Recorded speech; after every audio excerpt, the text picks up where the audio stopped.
Assalamu alaikum warahmatullah. Buenas tardes. Os hablo de nombre de Serif Al-Wali Dieng, responsable moral de jornada de Sheikh Ahmadou Bamba. Buenas tardes. Assalamu alaikum a todos aquellos que nos han brindado el honor de estar presente. Os saludos en mi persona, en el nombre del comité de organizador de esta jornada dedicada a nuestro guía Sheikh Ahmadou Bamba, que por la gracia de Dios podemos celebrarlo en ese día hoy en Bruxelles.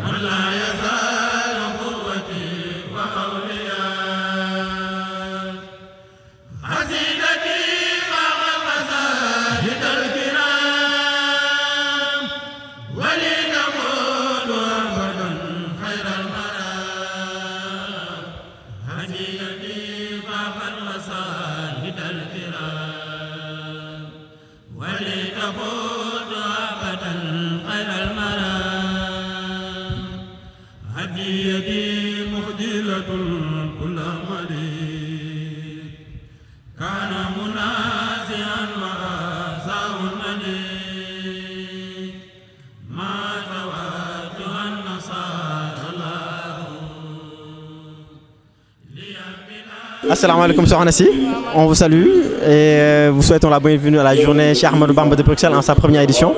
Nous souhaitons d'abord, après une première présentation, avoir vos impressions sur la première journée de Cheikh Ahmadou Bamba à Bruxelles. Donc je m'appelle Manon Mertens Mbo, je suis une des talibés de Serigne Babacar Mbo, avec son actuel Khalif Serigne Cheikhouna Mbo. Et vraiment, machallah, c'est une magnifique journée. Je suis de passage là en Europe et j'avais pas prévu de venir et voilà. Et j'ai entendu parler de cette journée, vraiment, machallah, je suis très heureuse que des initiatives comme celle-ci puissent rassembler autant de mourides et de baïfal, de remettre du sens quoi aussi. Je sais que pour la diaspora, c'est pas toujours facile Et vraiment, machallah, c'est une très très belle initiative et je suis heureuse d'avoir pu participer à cette première édition. Et vraiment, alhamdoulilah, que la paix et la lumière soient dans tous les cœurs, quoi, vraiment. Je suis Alain Walioun Juillet, talibé depuis pas mal d'années, talibé de Sirine Hassan Fall et Baye Fall donc. J'ai écrit des livres sur le Céline Touba, un livre sur les Baye Fall, un livre sur Céline Fallou et fait des films documentaires.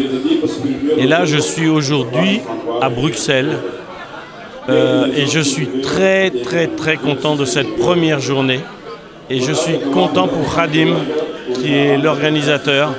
Et c'est vraiment extraordinaire, autant de monde, autant de passion.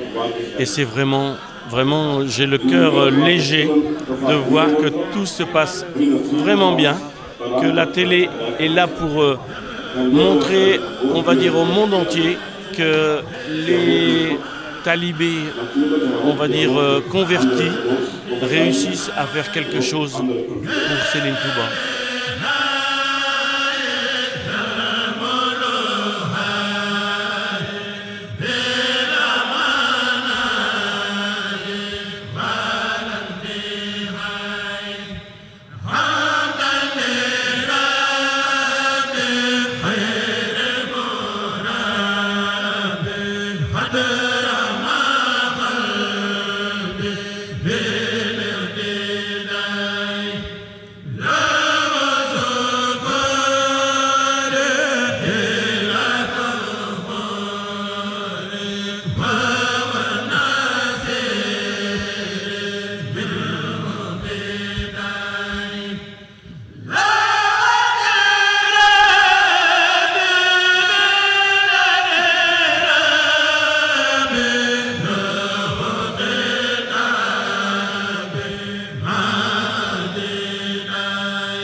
Cheikh Ahmadou Bamba et Cheikh Ibrahima Fall sont le vivre ensemble même. C'est les valeurs qu'ils inculquent et pouvoir promouvoir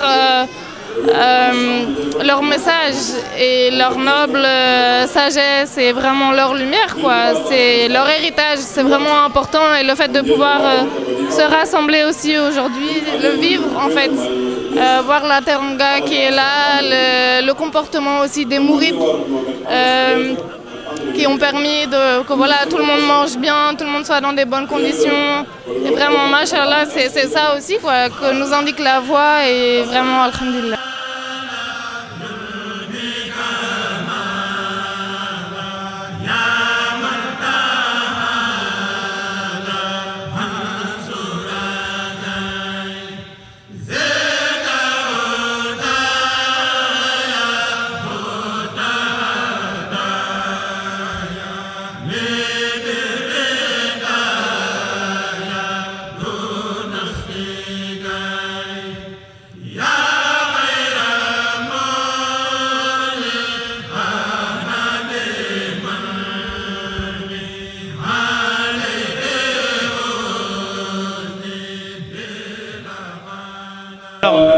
L'origine de la création de ces objets, c'est de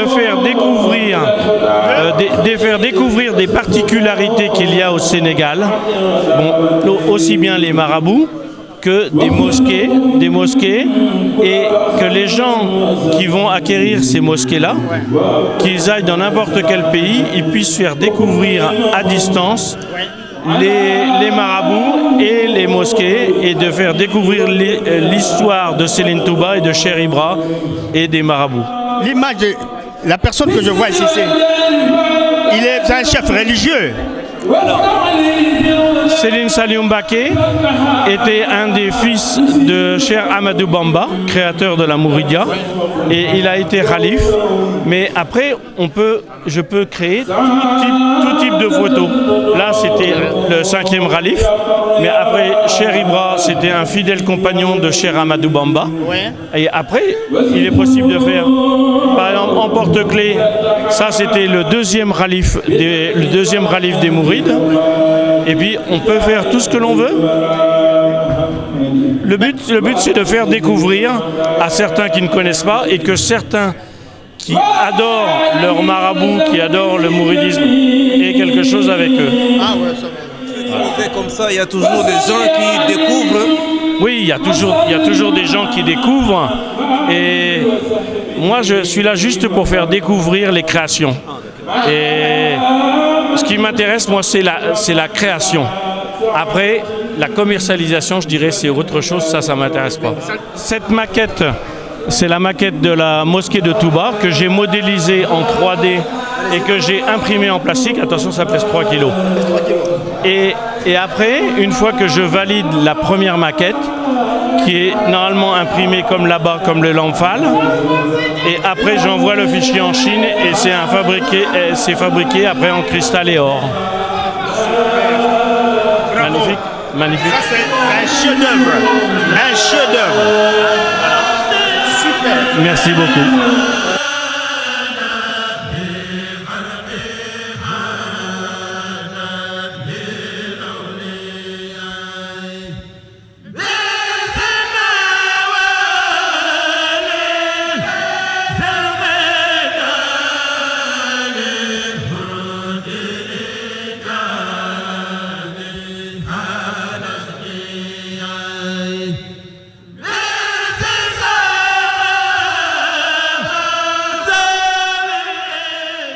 Monsieur Peba, avant de donner à Monsieur Lee le dernier mot, est-ce que vous auriez quelque chose à ajouter à propos de la journée, de l'exposition? C'est vraiment magnifique. On ne pensait pas qu'on devait découvrir ce genre de trucs.